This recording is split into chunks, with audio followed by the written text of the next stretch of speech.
मैं परमेश्वर का धन्यवाद देता हूँ इस अच्छे समय के लिए। सर्वशक्तिमान परमेश्वर के चरणों में आने का प्रभु ने जो मौका दिया। आइए आज के वचन मनन के लिए भजन संहिता 7 का 6 से 10 तक हम पढ़ें। हे यहोवा, अपने क्रोध में उठ, क्रोध से भरे मेरे सताने वालों के विरोध तू खड़ा हो जा।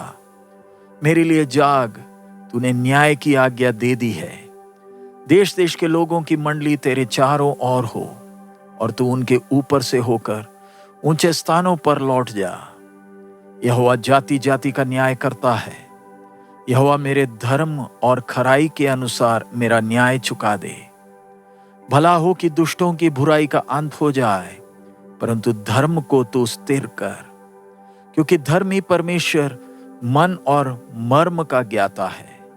मेरी ढाल परमेश्वर के हाथ में है, वो सीधे मन वालों को बचाता है।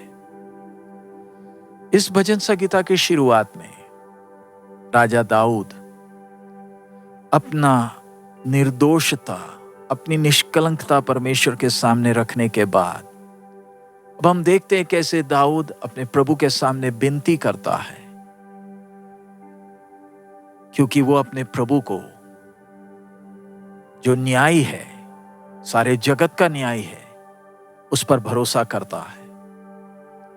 बेशक दाऊद राजा है तो भी दाऊद जानता है कि मानव जाति का धर्मी न्याय परमेश्वर है।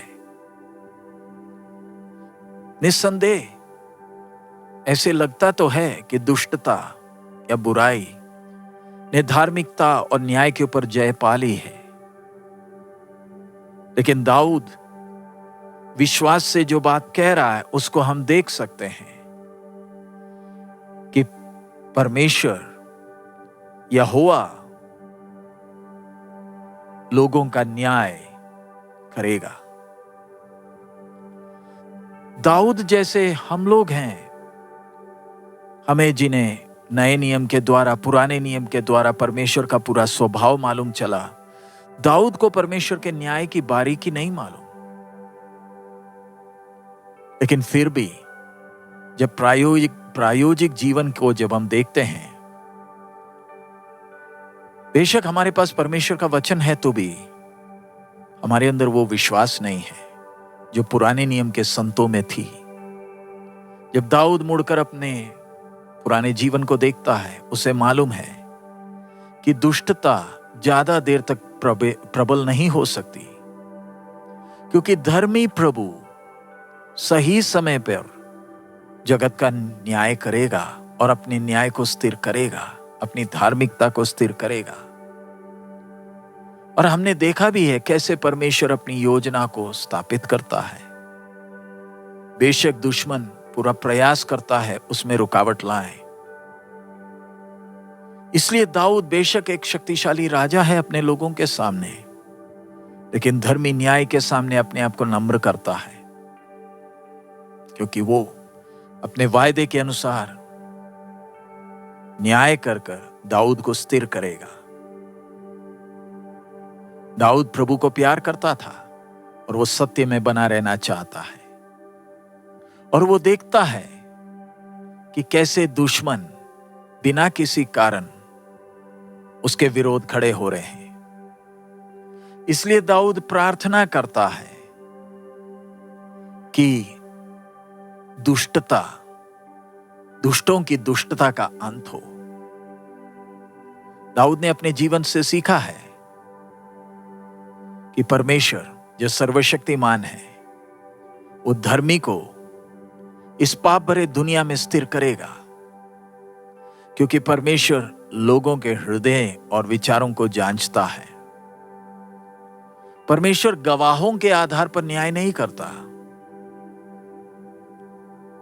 क्योंकि परमेश्वर को किसी की रक्षा की जरूरत नहीं है। सर्वज्ञानी परमेश्वर हर बात को अपनी धार्मिकता और सत्य के आधार पर करता है, और परमेश्वर के न्याय में कोई कभी गलती नहीं ढूंढ सकता। दाऊद अच्छी तरह जानता कि उसने अपने हृदय में कोई दुष्टता नहीं रखी है जिसके कारण उसके ऊपर दंड आए। उसने अपना हृदय प्रभु के सामने उंडेला है, अपनी गलतियों को स्वीकार किया है, और परमेश्वर के साथ का उसका संबंध ठीक है। इसलिए दाऊद बड़ी दिलेरी से कहता है, मेरा ढाल मेरा परमेश्वर के हाथ में है, वो सीधे मन वालों को बचाता है। आइए आज सुबह हम अपने आप को जांचें।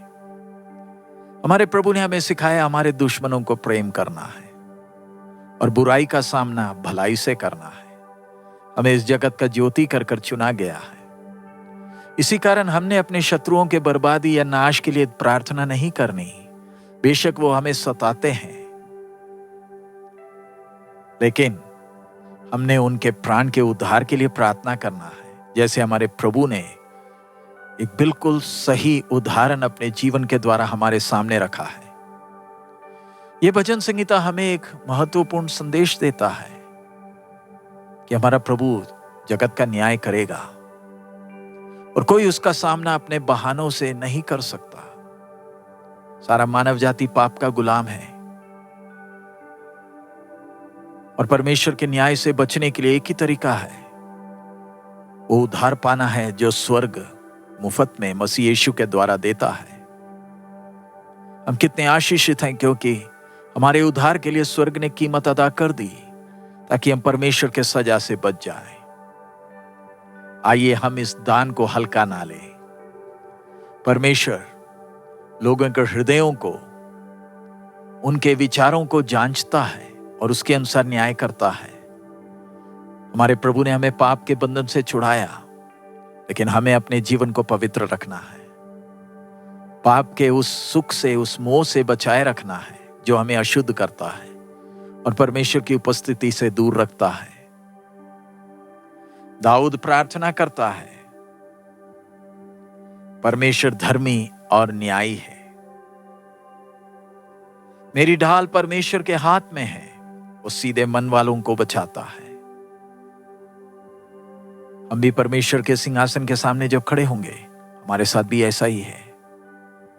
परमेश्वर का वचन साफ साफ रोमी 8:1 में कहता है, अतः अब जो मसीह यीशु में है उन पर दंड की आज्ञा नहीं, क्योंकि वे शरीर के अनुसार नहीं वरन आत्मा के अनुसार चलते हैं। हम अपने आप को धोखा ना दें, यह सोचकर कि हम सुरक्षित हैं क्योंकि हम प्रभु यीशु का नाम लेते हैं प्रार्थना में, प्रभु का वचन पढ़ते हैं क्योंकि हम रिवाज के तौर पर करते हैं।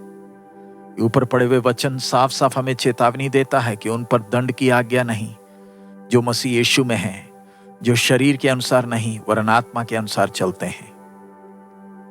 हमारा पूरा जीवन परमेश्वर के भस्म करने वाली आग जैसे ज्वाला वाली आंखों के सामने खुली है। आइए हम पाप से ना खेलें, कपटी की तरह ना रहें, वरन मसीह यीशु में बने रहें और अपने जीवन को पवित्र रखें, ताकि हम परमेश्वर के पवित्र न्याय में हम दंडित ना हो। प्रभु हम सबको उसके लिए मदद करे। आइए हम प्रार्थना करें। हमारे अनुग्रहकारी दयालु पिता, हम आपका धन्यवाद देते हैं। आपके चरणों में आकर आपका पवित्र वचन सुनने के लिए आपने हमें मदद किया। बाप, आपकी चेतावनियों के लिए धन्यवाद। कितने बार प्रभु हम हल्के पाए गए हैं जब आपने हमें तोला है, फिर भी आपके अनुग्रह की बहुतायत के लिए धन्यवाद।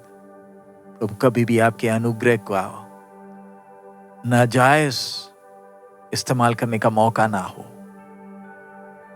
आपके अनुग्रह की कीमत को समझते हुए, डरते कांपते हुए प्रभु आपको प्रसन्न करने वाला जीवन बिताने के लिए हमें मदद करें। सब महिमा आप ही को देते हैं।